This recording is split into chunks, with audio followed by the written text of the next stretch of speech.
Hey everybody, Scout Crafty here again, Mishmash Monday. Hope you had a great weekend. I had a fantastic weekend because on Friday, I went to the CAMA, Connecticut Antique Machinery Association show in beautiful Kent, Connecticut, and it was absolutely beautiful. The weather held up. It was raining on the way up there. As soon as I got there, it was just beautiful, sunny and partly cloudy and just a nice temperature. Really a good time. I shot some footage. Okay. I don't want to talk over it too much, but there's some things I want to tell you about. So let's check out that footage. It's only about 5 minutes long, but just to give you an idea what the show looked like and some of the cool things I saw. And let's get to it. We're going to judge and then see how the potential is. How did you get into that? You know what's late? That's not well, all the things are lightweight fans.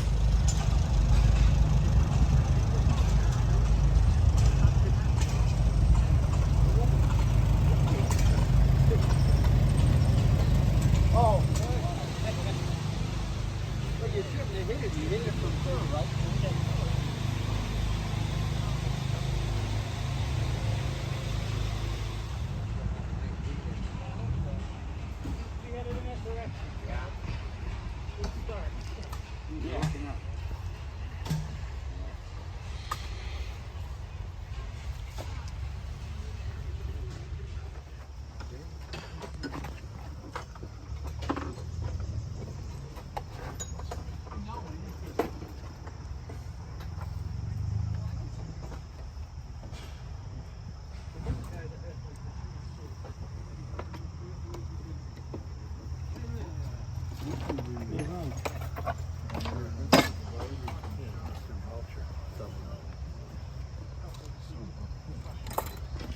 Build a handle this one. I built that.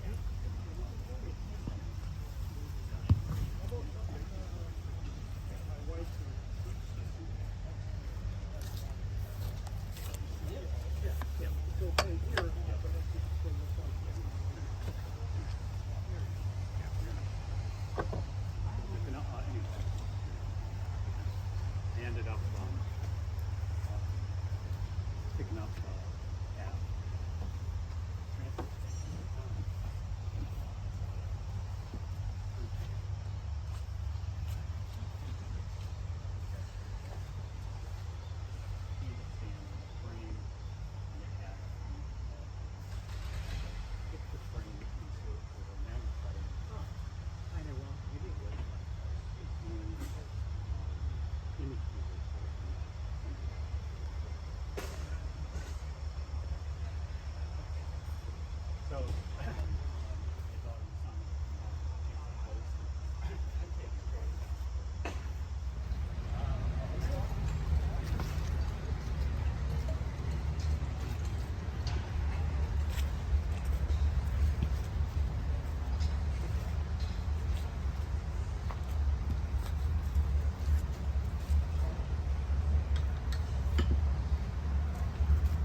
That old German here yet? This is the steam engine he built up the engine.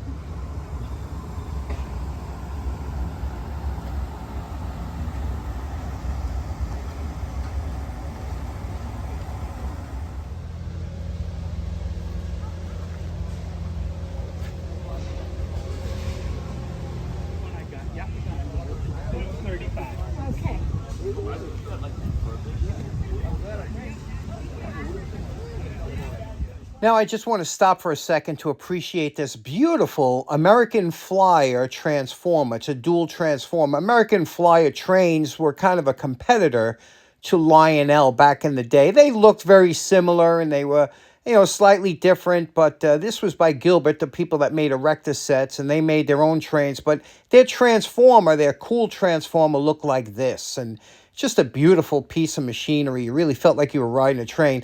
This was the one I had. This is a Lionel ZW.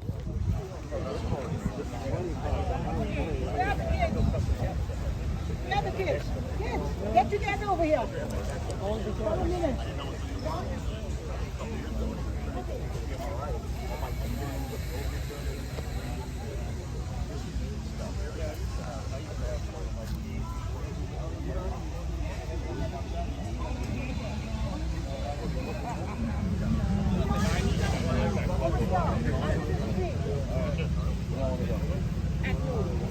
Let's all walk to the field and do this together.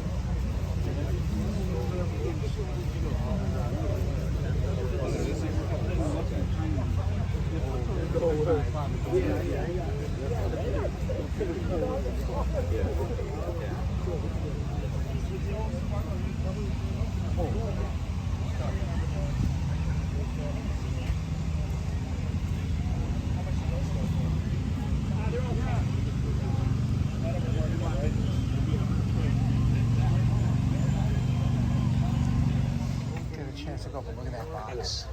Once in a while, I'll use one, but That's a beauty hammer.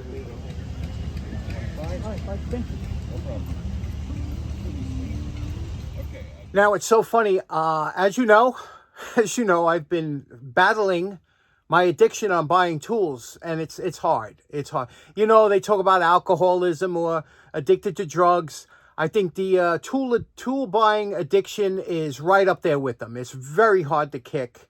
There's no medications known to man for it, but it's hard. And I was really, my buddy Bruce Groton said to me, he goes, hey, have a good time. I said, Bruce, I'm not buying tools anymore, but I'm going to look for some other things that I like, you know, some unusual things. But the first 5 seconds I walked into the show, 5 seconds, the first table, which I know the guy, I always buy a jack from him. It seems like I bought another jack. I bought this jack from Boston, Massachusetts. Nice 12-ton screw jack. And the 5 seconds I was there, fell right off the wagon. And the funny thing is, I ran into Don and his lovely wife, and I said, Don, and he goes, look what I picked up. He picked up a screw jack too, and his was from the same guy. He got one that's nice, real nice shape, original paint and everything. Mine's all rusted, but I said, boy, look at that. What a great time we had, and it was so nice to meet up with a bunch of guys, and let me show you what I picked up for somebody that stopped buying tools, but I did get some cool stuff. Okay, what really throws me off the wagon is the $1 and $5 tape, you know, the things like that. First I picked up the small S-wing. You don't usually see these with the straight claw in the back. This is a smaller S-wing. It's like a mini, but we'll do this up if you want to see it done. Do it up nice. Isn't that a beauty? And look at the face. It's like real clean. Another hammer. Again, I paid $5 for each one of these hammers because they're kind of unusual and rare.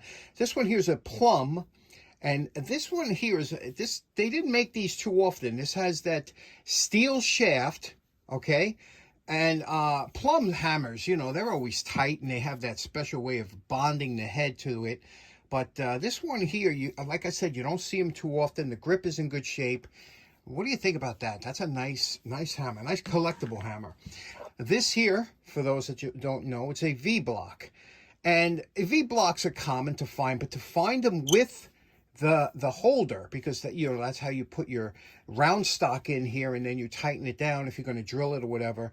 But again, to find with the holder a V-block in nice shape for $5, which is a great deal. The rest of it, this one here, I paid a nice pair of scissors from Italy, right? Look at them. And $2, right? Nice pair.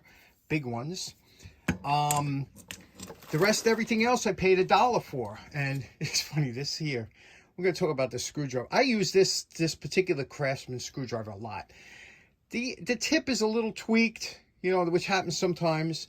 But I mentioned this last time. This screwdriver came with a set years ago that I had. Let me see if I can find it. Okay, here it is. This is my original that I've had for 40 years. 41589. This is H. This is 41589. This is K. Both made by Western Forge. You can see the WF.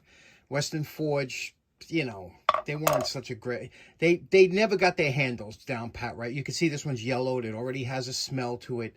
you know, Western Forge was not good with a lot of things. I know people, they brag about American manufacturers. They drop the ball on half the production that they made. So anyway, that being said, it was always my favorite style of screwdriver for one reason.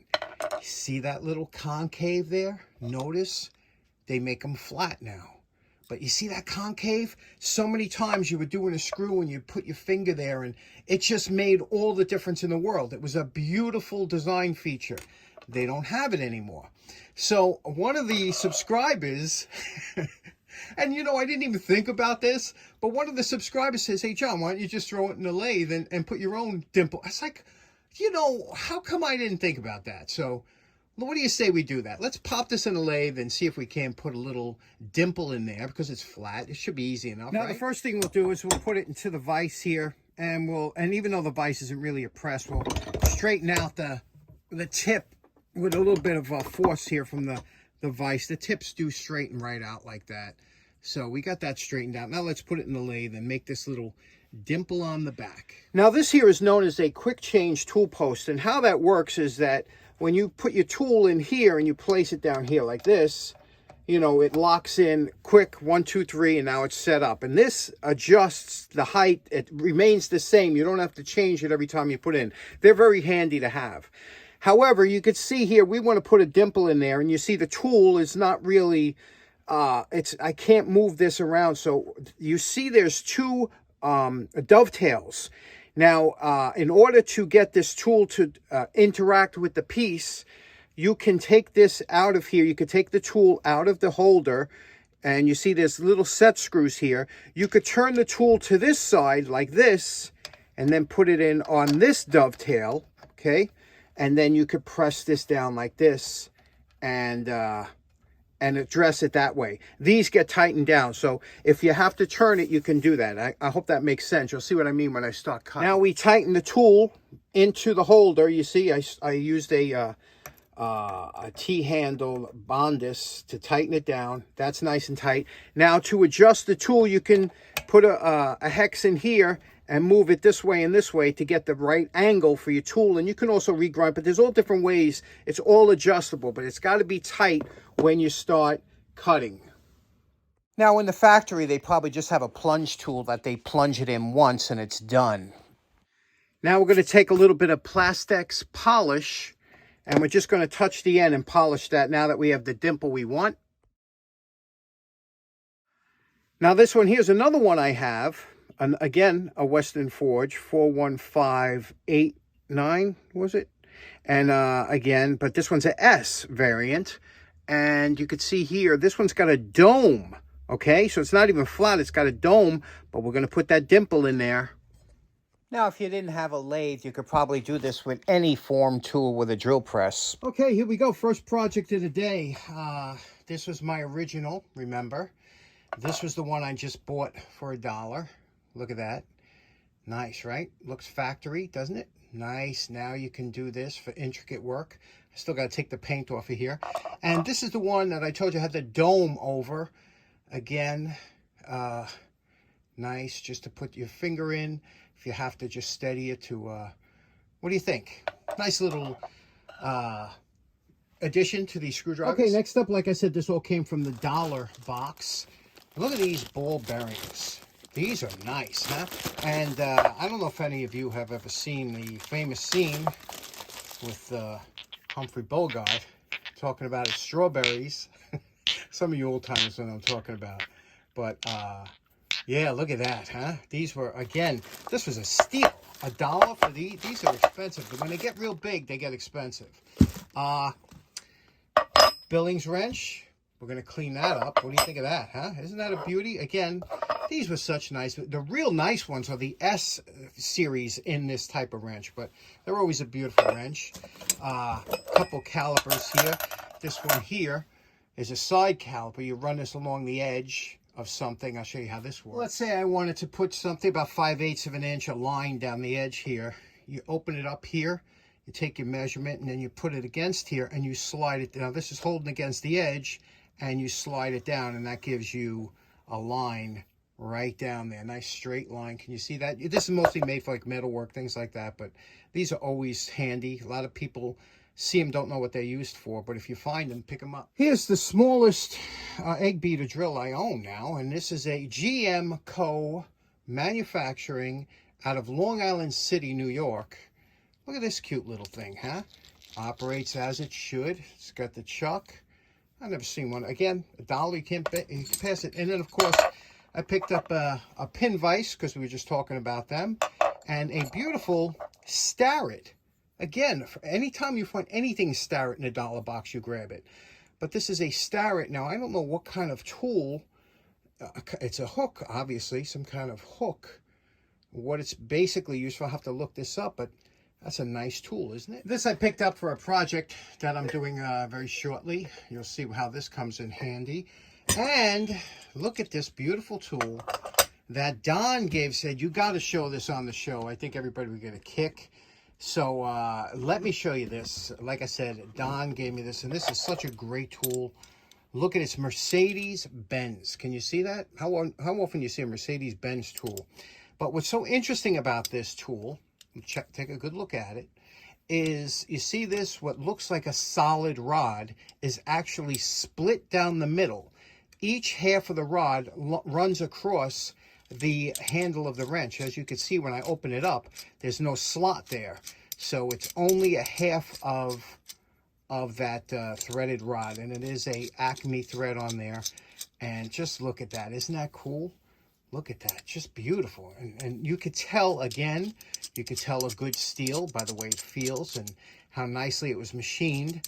There's only one thing here. We have a couple, which I'm going to fix right now. See here? You see those on the bottom, dysfunction?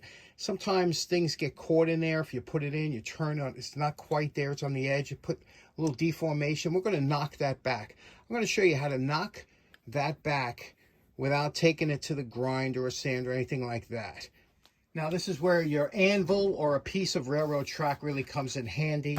Put it somewhere here. This is solid. Now, again, so you don't scratch the other side of the wrench, just a piece of cardstock, an index card works fine. Place it over here. Now we have to strike over here. Now you could use a hammer, but if you miss with a hammer or you hit this area behind it, you're going to make little dimples there. You don't want to make a project worse. So the best thing to do is to get a small punch that's flat faced and knock that back down. Here's where a variety of flat faced punches come in handy, and where it really comes in handy is when you bevel the edge lightly. If you have a sharp edge on here, that edge could transfer and make a mark over there. But you see how the edge of this is beveled around? You see that? So that you don't have any edges that could dig in. But if we put this here like this and take our brass hammer and knock it down a couple times with light taps, constantly watching, we should be able to knock those back down.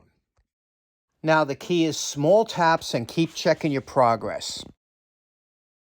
Now here is the wrench apart. You can see what I was talking about that split. You see?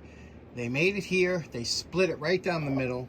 And then it passes over here like this. And that's the operation. Isn't that just something? And let me show you the repair we did. Which side was on? Which side did we do it on? Oh, here. Here's the repair we did. Right here. You see what I mean? You do a good repair, you can't even tell it was done. You remember those 3 dimples that were bent over? Because they correspond with there. You see? They correspond, but see how now that's a nice repair. Now I'm not restoring this, taking it all the pits or whatever out, because again it's a collectible wrench, and that's where we draw the line over here. Okay, we just cleaned it up, we'll lubricate it, but put it back together. Isn't that nice? Okay, we wiped the entire wrench down with some 50/50. We then went over it with some mineral oil. Mineral oil is basically Starrett tool and instrument oil. This stuff is great. Any kind of mineral oil. You can see how smooth it is. It's a clear oil. It doesn't pick up any dirt or grime. And again, the repair is all done. You can't even tell where it was. Here it was. Gotta keep looking. So what do you think of this wrench? Don, thank you so much. I thought everybody would enjoy seeing this beauty, huh? Mercedes-Benz. I don't see them too often. Okay, so in closing, that was a great show. Picked up a lot of great stuff. Special thanks to Don and his wife for that great wrench. And I did pick up one other item that I'm going to dedicate an entire show to, and that's this stroboscope that I picked up for $10. That and a light bulb together. So Let me know what you think. What do you want to see done? And thanks so much for tuning in. We'll see you again on Wednesday. Take care now. Bye-bye.